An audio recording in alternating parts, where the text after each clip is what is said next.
Test.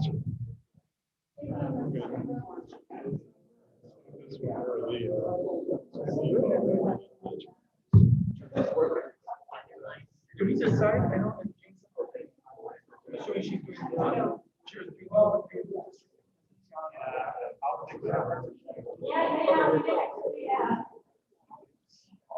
Yeah, for sure. Okay, for those of you that are here joining us for the town hall, we're going to get started in about 2 or 3 minutes. Just for your information, we are going to be live streaming this to the Kane County Government's YouTube channel. So if you're speaking or talking tonight as part of the public comment, we will be streaming that live. It will be recorded and it will also be available to the public later, and the county board members will have access to this and the password. So just so you know, you're being recorded. This is a live stream to YouTube. Okay, we're going to get started in just a minute.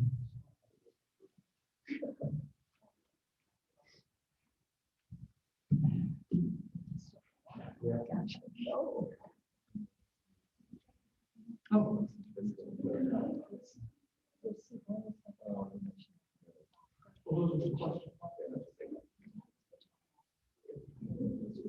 Yeah. Okay. I don't have any.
We've got about 2 more minutes and we're going to get started.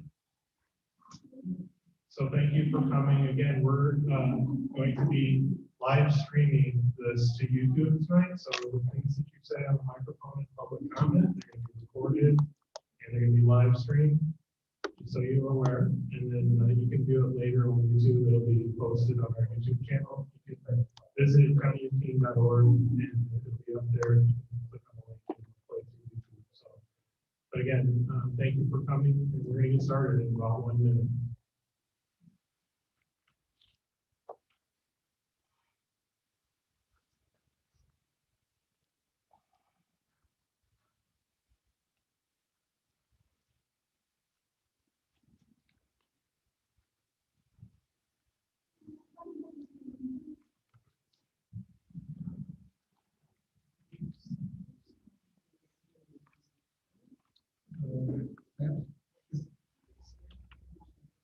Well, did we decide on the overview of redistricting?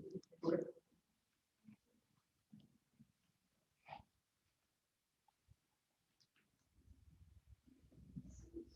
Yeah.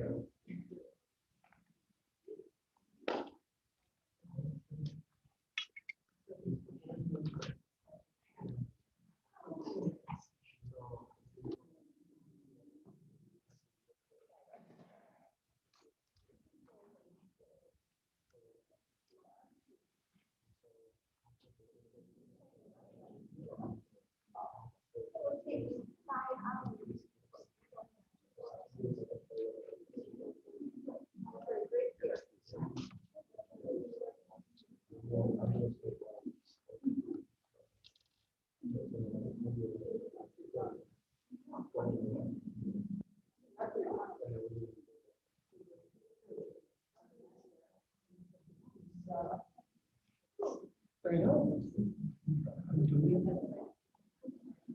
Yeah.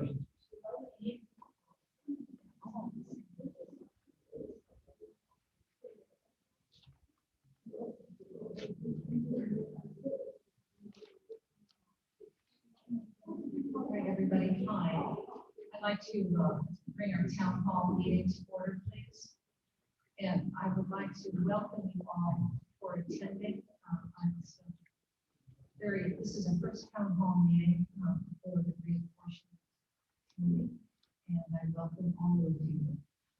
I'm Corinne Pierron. I am the Kane County Board Chairman. I've been elected since December 3rd. And as a newly elected official, I am blessed with the task of redistricting.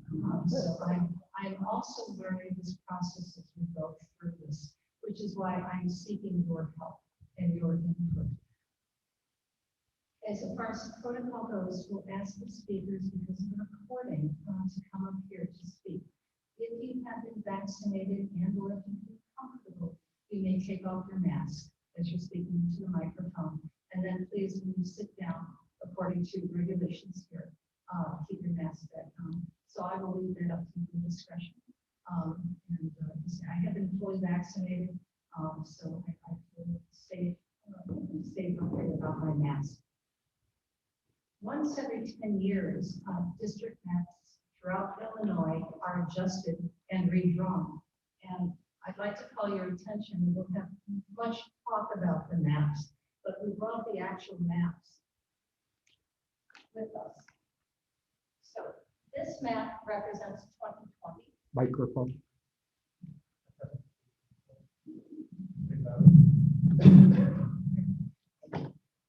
This map represents the 2020 map with current population as best we can judge, because we do not have the census data. So our population are pretty good estimates, but there will not be exact estimates until we receive the census data later on this year, approximately mid-August. This map here is the adopted map, the map that we're currently working on. It has the population based from 2011, 2010 census data. So that map with that population data is exactly accurate to 2010. So you'll be able to see the growth in, let's say 9, which is right up here, the northwest part of the county. It was 21,900. And right now it's 30,013 people. So again, you start seeing the population growth.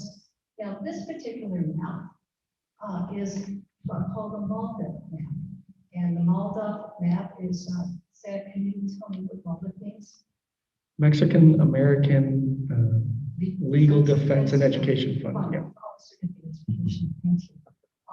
So they drew a map based on this data on where the minority populations are. And we're going to talk a little bit about how we are supporting maps going forward to make sure that the Voting Rights Amendment is fully recognized, and that Section 2, which guarantees that minority populations are fully represented in a district, are going to be developed. So please feel free after the meeting to come take a look at it. It's actually pretty fascinating.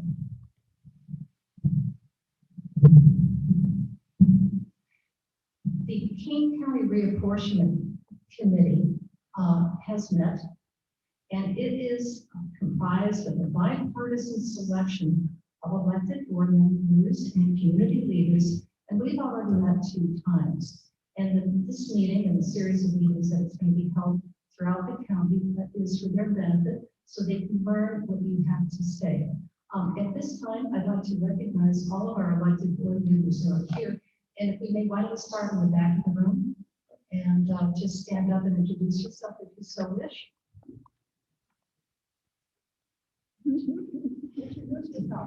Same name, sir. Ken Sheffer, District 12, Vice Chairman of the Board. Thank you, Mr. Sheffer. Ron Ford, District 6 of Aurora. Thank you, Mr. Ford. Michelle Gomes, District 8.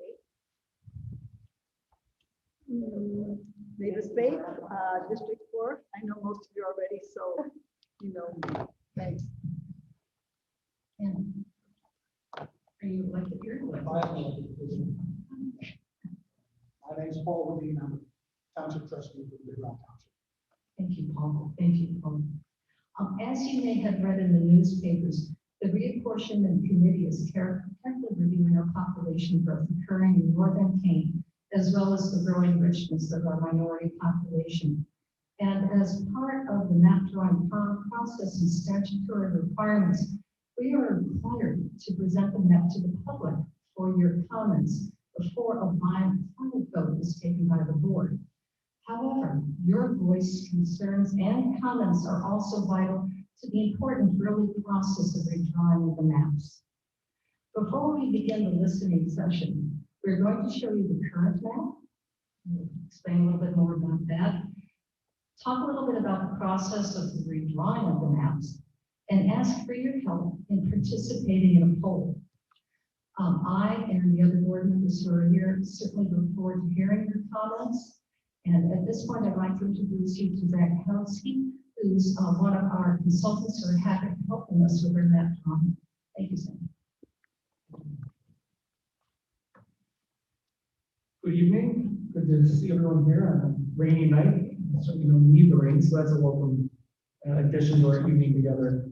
As the chair said, my name is Zach Kelsey, and I am one of two, well, really, I guess, three consultants that was hired by the board to help assist with the reapportionment process in this very, I'm sure also hearing this unprecedented year that we're dealing with, and in this case that actually involves the delay of the census numbers. So far, we are going off of 2015 to 2019 years community survey data.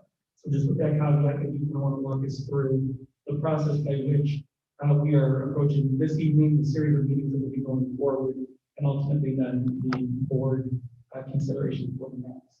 So as you can see here, we have the 2011 Planning Board District maps, which is here to my right, adopted. You'll notice that the average population per district there aims to be around 21,500 residents per district for the number of board districts that we have, which according to the task force will remain unchanged this year. So that will be a little different than what you're probably watching at the state level with regards to our congressional delegation, where Illinois lost a seat with the apportionment data that came out vis-a-vis our population growth or decline compared to other states. Illinois went from 18 congressional seats down to 17. In the state of Illinois, for legislative and for county board, unless directed by the legislative body, those board numbers will stay the same. So really, you're just kind of shifting the lines and trying to again balance out the overall population that we're seeing here. Remember in 2011, we were going up with about 21,500 as the ideal number. You can have a little bit above, a little bit below, and that was generally the population that each board district tried to support on that. You can see certainly here that the population itself in the county, not as far as anybody, is heavy towards the east. It's more rural as you go to the west. You'll see the districts themselves, particularly in northeast and the southeast portion of the county, are certainly more compact, not as fast, but again, population-wise, land doesn't grow, people do, and that's what we're trying to draw the representation of here. You can see, since we're in the southeast portion of the county today, we're going to focus on that. So this will split out here, starting with District 10 at the top, working your way to District 9 or to 8 on the bottom, is the kind of split out here of the southeast portion, so really the Aurora area. There are two color considerations on the chart here for you to take into consideration. One would be the red lines, the red rows going across here, which are the Aurora specific area districts that are, and certainly the row in with the star of the Aurora area specific districts that we're considering. Additionally, we also broke out of there when we're talking about the minority population of the county. By and large, in Kane County, that will mean the Latino population here. There is significant diversity of African American and of Asian American and Native American population, but when we're taking into consideration majority minority districts, that's always going to be centered around the Latino population first. And then, so these yellow lines or rows going across here are the districts as of this year, or I'm sorry, as of 2011, were majority Latino. or minority in that regard, right? So again, just to center folks, map of the southeast portion, red stars are the Aurora area districts, and then the one, and red lines with Aurora as well, and then also the yellow ones being those majority minority districts, which really, I'm not standing in the way for you, were ultimately somewhat reflected in this molded map that the chair actually was presented. Again, overall, just looking at the demographics, here we really split out, again, 10 years ago, the county population was just over 500,000. And these first 6 districts there are what would be considered the ones in Aurora that were majority minority. So you can see in some cases significantly so, or we're right approaching that for the Latino population there, Latino in some cases, Black residents on that. Now, fast forward 10 years, where do we end up? The county grew, significantly so, but about 15,000 is what we saw over the last 10 years. Again, this being the best case right now, the 2015 to 2019 American Community Survey data. So it's really an ongoing, long-term, large-scale survey, not the official census numbers, which again will be presented because of the coronavirus delay, likely in September. So this is the survey data showing here. Now the district size number, where I said 10 years ago, the ideal was 21,500. Now the district size is going to go up to 22,000. 168 to be precise on that. So again, that, with population increase, and without the reduction of the board seats, we now see an increase in the population that each district will be able to support on that. Districts now, again, going with the rows that are in yellow, are again with Hispanic or Latino majority on that. Again, the red stars or red row again indicates Aurora area, the southeast portion of the county. Districts for our consideration today. And then we've now grown to 8 districts in total that we believe have the majority minority population there in consideration.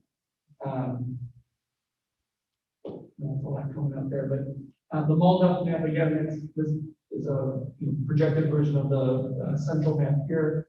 The mold-up map for the southeast portion here did indicate, again, surprise, that this was a heavily Latino area down this way, and therefore the populations themselves would support those majorities within the 4 districts as identified. And you really kind of can't see there, why is most of the county yellow? Most of the county in this legend there for the map is a majority white Caucasian precinct percentage Black American of 70% or more. Red is majority Latino, 70% or more. And we have some pockets there of Asian American. But this really being a demographic example of where those populations were from 10 years ago, as drawn up again by the civil rights organization called MOPAC. So what we're going to do tonight, and hopefully everyone got a handout when they were walking in. Thank you very much. Is if you are going to come up and offer testimony, please try and follow as best you can within 3 to 5 minutes. Really stretching here.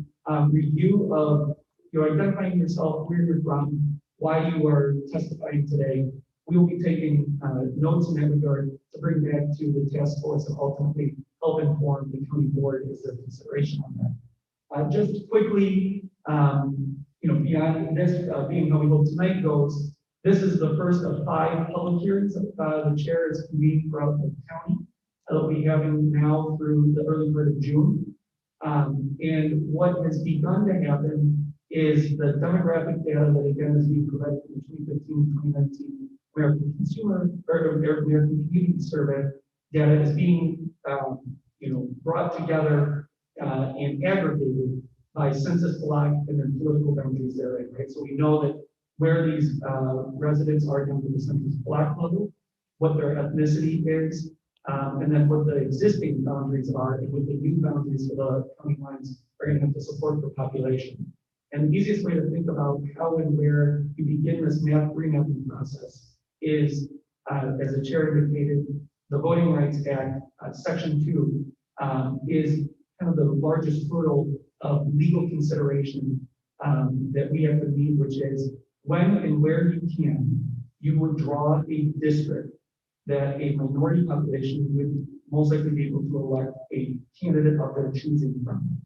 And for most considerations federally, for Black districts, that begins around 55% of that district would be Black, for them to then likely be able to elect a community member of that community to elected office. For the Latino community, that consideration then is typically around 65%. Why the variation? Two main drivers in that. Latino community, one has not everyone anywhere near the level that they are Black communities of being eligible citizens to vote and elect one of their own. So you have to pick up the percentage therein of that population so that those that are eligible would be able to, again, influence that election at the ballot box. And additionally, the Latino population, by and large, and certainly in the state of Illinois, is younger than the population as a whole. And so they wouldn't have as many voting age and eligible residents and citizens therein. So when we are looking at where the current population is, and again, the population by which the district themselves needs to support to meet that Voting Rights Act consideration of a community of interest being able to influence that election, we are primarily, because of, again, the demographic makeup of Kane County, looking around and at that 65% plus for Latino. There's some consideration that can be brought in, again, for coalition districts, where it's majority minority. You know, neither the Latino nor the Black nor the Asian American, Native American population would be able to support 55, 65%, but combined they can.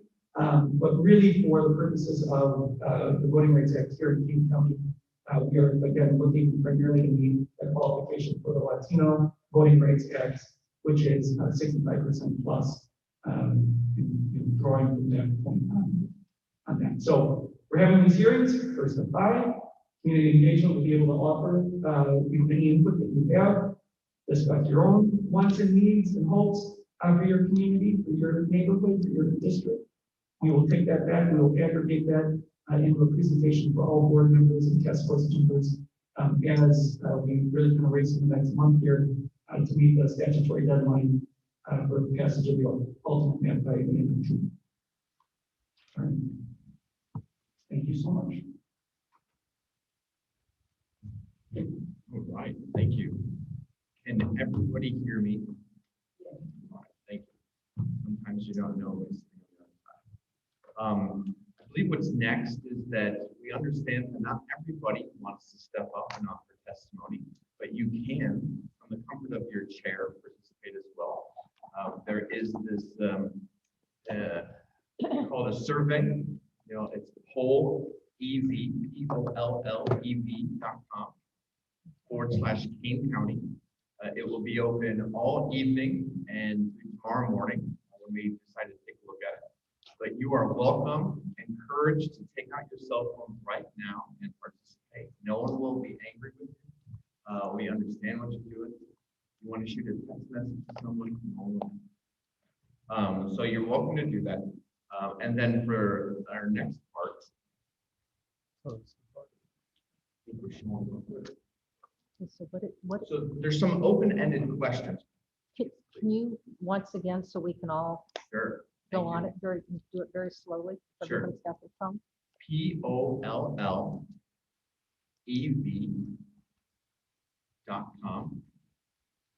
polllev.com/Kane County. And I hope you find it as interesting as I do. There are some open-ended questions. I do believe the last question is, what are your final thoughts? And again, you're welcome to give those. It is anonymous through your cell phone. But for those of you that are going to be speaking tonight, we just ask that you say your name. So our recording secretary can take the minutes as we present it to the task force. So as we move forward, those of you that would like to speak may do so now. I have a timer on my iPad here. So if you would be ever so kind to me every once in a while. Otherwise, I'll remind you that we've got about 2 minutes and then a minute left. And then I'll say thank you silently when you're here. But who would, yes? I have a question. I don't want to lose my. No, sure, go ahead. Can you move forward the numbers, 65% and 55, what do you think? 65% of that area, is that what you're saying? Or 55% of that area? Yeah, specifically of the districts, of the 24 districts here. Is that total population of voting? That'd be voting age population. Yeah, that is what they refer that to, the voting age population of that. So again, because this is inherently for governmental representation, it's not that we take into consideration the overall population, because one person, one vote in that regard. And that's what the census is counting, even if you're not eligible 18 yet. But you are then looking at the ability for that district, which is why it's not just a simple majority 50+1, for that district to elect then a community member of their choosing from that. So that's why you would have 55%, 65% for that consideration of voting age population. Excellent. Now we have no list, but whoever would like to speak first, you're more than welcome. We just ask that you come up to the podium here, state your name, and then I'll start. I have a long history going back into school forever and ever of speaking first. Always a little better. Right? My name is Paul Levine. I'm here kind of as a citizen, but I am a trustee of Big Rock Township. I've been trustee for 12+ years. Recently re-elected for this. I'm glad to have this opportunity to speak because it's really important. Madam Chair, I took to heart your quote in the Kane County Connects where I read about these meetings. That you know the exact, the quality of the representation, the policy that the government enacts is affected by the district boundaries. This is clearly one of the residents that participate in this. You may or may not know, but Ken Nagle writes Kane County Connects, his family is from Big Rock, for many generations. I will grab this a little bit. I won't move around too much where your camera got, but my comments are about the way that the whole county is organized. Right? There's really 3 distinct strips in this county. The fully developed end of it, where there are all these very many places, the developing center, right? And then the still rural western part of the county. And it's that western part of the county where I've lived for 30 years and more. I'm from Aurora. Is why I'm here, because we're not being heard in this. And I'll speak to the fallacies of this population-based approach to doing things that are very direct. Because it's hard to imagine when you look at how the rural and agrarian communities are melded in with this. Our representation, which is all from the developing areas. If you look at, back from the old map, at least T.J. Smith was representative way back when from the western part. But now, look where all the representatives are from. They're from the center of the county, right? And I'll speak directly to the, because they have the biggest issues, right? I mean, they're trying to grow their communities, and we're trying to preserve our way of life in Big Rock. It's very important to maintain the rural nature of us. But if you look at this fallacy of population, it has to be known, because there may be a lot of people that people vote, right? In District 5, the 1,375 registered voters in Big Rock, 7,000 Sugar Grove. And this is from the recently completed 2021 consolidated election. In District 18, there are 898 voters in Campbelltown Township, 11,888 in Blackberry. District 15, I don't really want to speak to them, but that's okay. But 1,400 registered voters in Virgil. Again, Virgil, being here, right, the small part. But there's 6,649 in Plato Township, 13,000 in Camden Township, right, registered voters. Who do you think the representatives are going to be responsive to? Right? They're not responsive to populations. They're responsive to voters. Right? And the reality is, no one's responsive to us, right? In this mapping. Now, again, a lot of people look at you and can be involved in your community and say, I have been for a long time. I can tell you that in my tenure, the fact is, I am a representative on the county board, right? 12 years on the township board. I've never met him, never seen him, never heard from him, never communicated with him in any way, shape, or form. Zero. I breakfast with my supervisor this morning saying, have you ever heard from him? I've never heard from him in any way, shape, or form. Why? Because you have 20,000, 22,000 people for population. But it's skewed so badly by voters toward Sugar Grove. It's the same in Caneville, and it's the same in Virgin.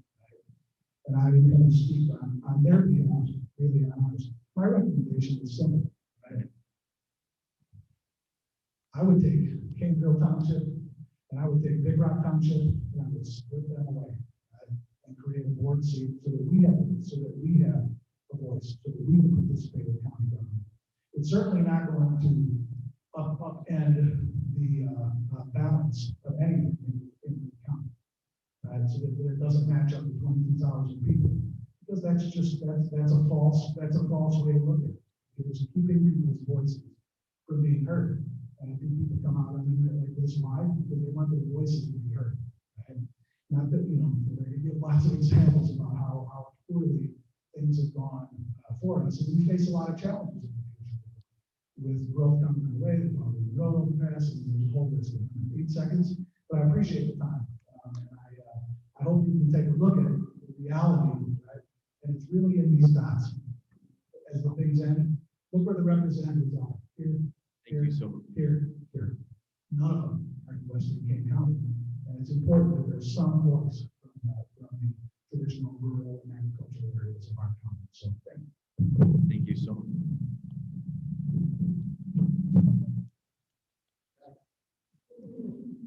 Now that the ice has been broken, is there another?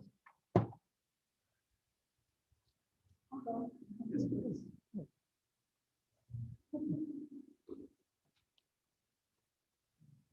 I'm Dr. Peggy Hicks, and I'm a longtime community member.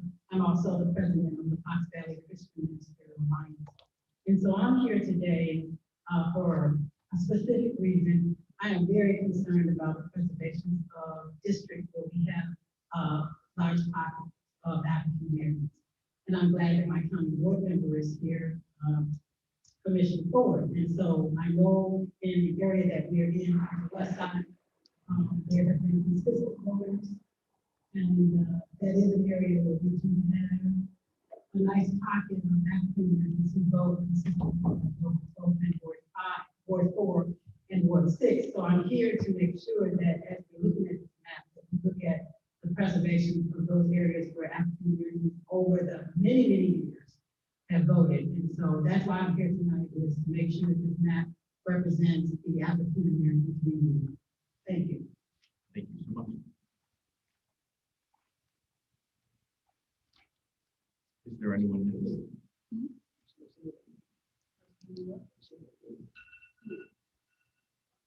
Is there anybody else that would like to? Yes.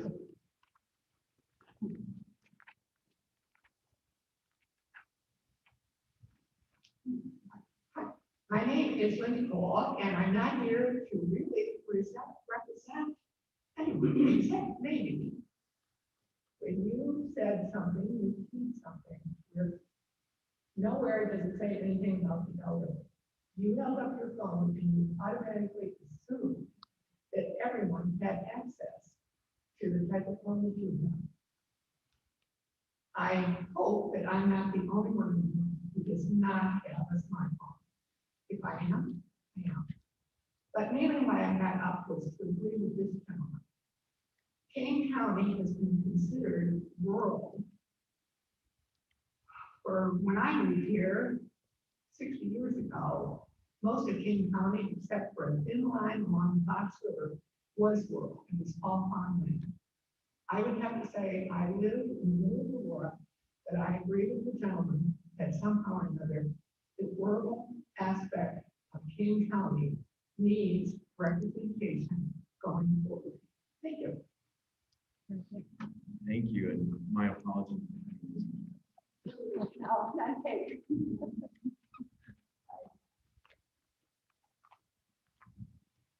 there anyone else that would like to offer testimony? Very listening group. Yes, please.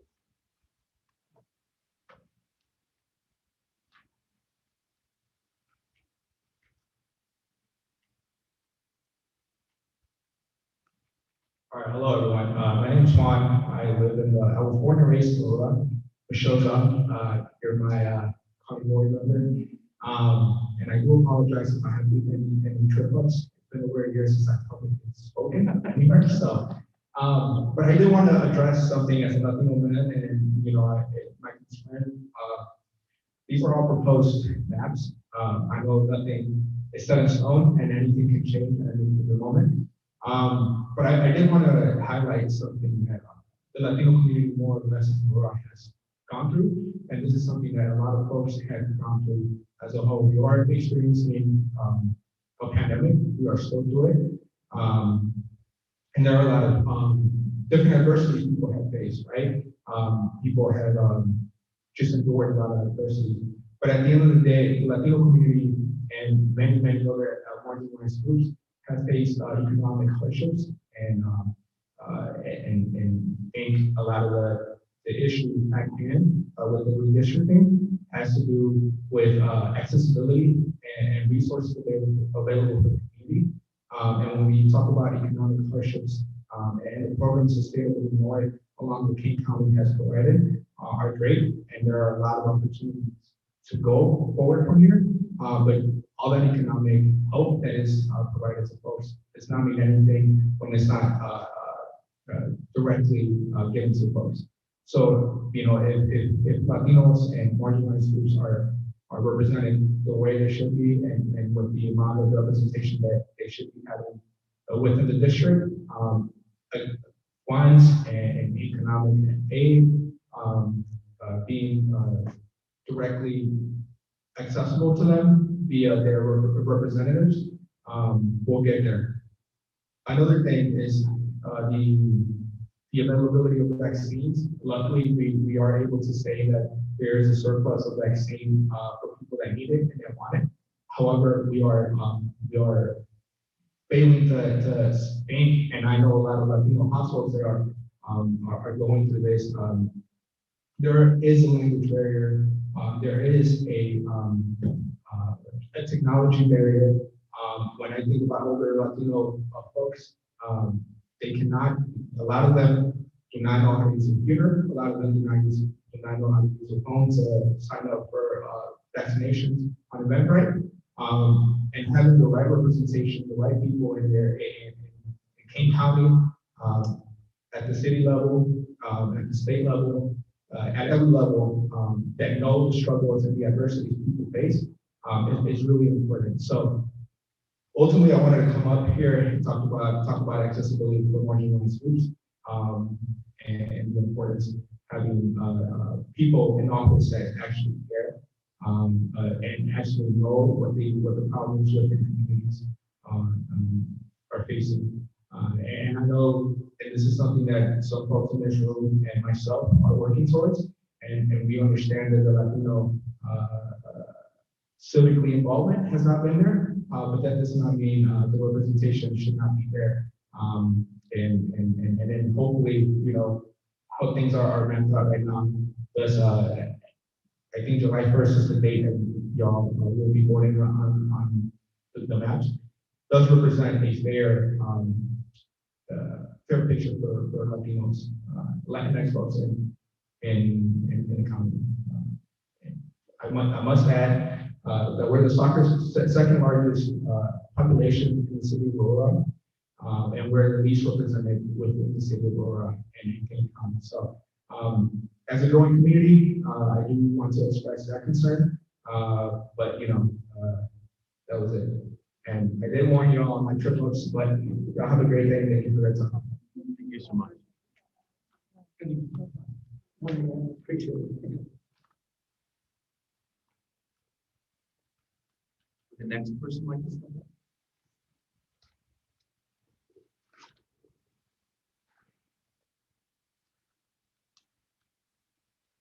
Again, everything that you say here today will be given to the task force and the county.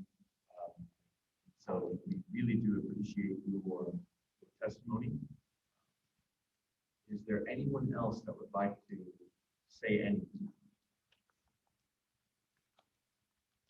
Then I do. Yes, please.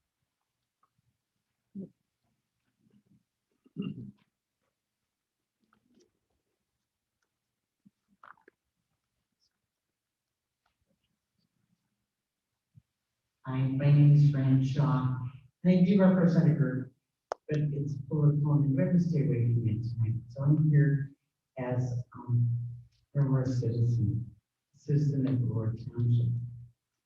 And I'm looking at the sheet you provided, which is very helpful.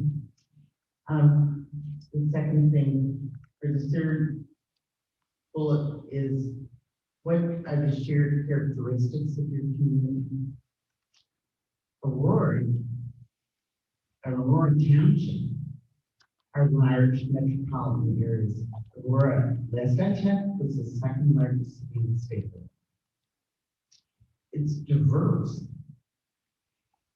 And we have many racial and ethnic groups within the city that need representation. And we celebrate. What are the geographic boundaries of the community provided? Does it contain specific institutions or places? Of course it does. We have great green space. We have Aurora University. We have a Buddhist temple, which is a beautiful place. And I'm sad that the Asian population of Aurora is not represented here. What are the distinct or different characteristics of those within these geographic boundaries? You know, tonight, these maps are nice, but you do not have the final census data on which, and pretty much, these American community numbers have been shown to be incorrect, right? I mean, they are, they're not right. I don't know why you have the other map. So what are you basing this on? If you don't have the statutory data of the census, I'm not sure how you can really do this and represent people. I can't even read this. In the 2010 census, when I sit down and looked at it, I was pretty surprised at how it shook out for a little. And I would love to sit down with some of the people on this commission and take a really hard look at those numbers. Okay. So I thank you for allowing us to get this input, Madam Chairman. And I thank you all for the work you do and all the board members that you're doing. But until you get final numbers from the census, I think you're a little bit ahead of yourselves. And in order to be fair to everyone and to all the diverse racial and ethnic populations within Aurora and within this section of Kane County, I think you need to wait. Thank you. Thank you so much.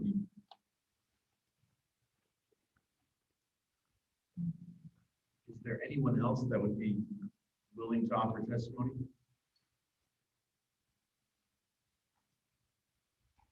All right, seeing none. Zach, would you want to tell us what happens next in the agenda? Oh, well, yeah.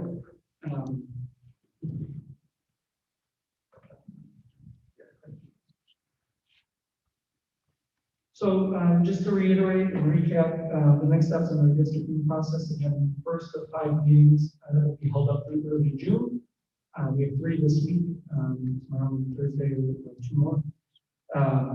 That will then be compiled and made available for the task force members and for board members for consideration. In the meantime, there are ongoing discussions again about how 2015 to 2019 community survey data shakes out by, again, population and ethnicity within Kane County. And I will say certainly eagerly awaiting to see if there's any action at the state level prior to the adjournment on May 31st, if any action will be taken, meeting the realization and consideration that one of the last citizens up here to testify indicated we don't have the final census data until likely this fall. And where that might affect the redistricting and review process. So all that will be taken into consideration. It's fairly consistent communication with the chair's office. I know for board members as well, and what their district or what their communities want and need. And again, that will be influenced by this. Just to reiterate, kind of think of drawing these nets as a concentric circle and you go double into a pond. That first splash is going to be kind of the most strong and the ripples out from there. And so when we're looking at the approach to meeting the absolute requirement that we take into consideration the VRA section 2, those concentric circles, that first splash in the pond, are those VRA districts and the consideration of the populations therein, and how that informs, once those districts are maintained, how that informs the rest of the draws is how this process will really go about. So that's it. As Chairwoman steps up for closing remarks, I just want to update everybody. The last town hall will be June 9th at Hampshire Township. That's why I'm letting you know real quick the correction that's up. It's going to be June 9th at Hampshire Township and not at the high school. Yeah, I have a question. Will this information be available? Is it available online? Some of the slides that you shared tonight, that people can download or print from your website. Is it available now? I believe it's published on the site as of today. As of today. Yeah, Just today, we're not. the task force has been publishing things as they use them, and then this was put up for tonight. Right, so it was put up today. So it is going to be available Thank you. for people to review. So I'd like to thank you all again for coming out on what is a rainy Tuesday night. Your words are very important to this process. They will be heard and by the county board as we go through this map drawing process. And on behalf of the Kane County Board, I would like to thank you again for your comments and for giving up your evening to share your concerns and your desires and your wants for the Kane County. A provisional map will be brought forward to the board on July 13th for their consensus. If you have any other additional comments, please do not hesitate to share those with us. Once again, on behalf of the Kane County Board and its members, we thank you for coming and have a good evening and please stay safe. Stay safe and be well.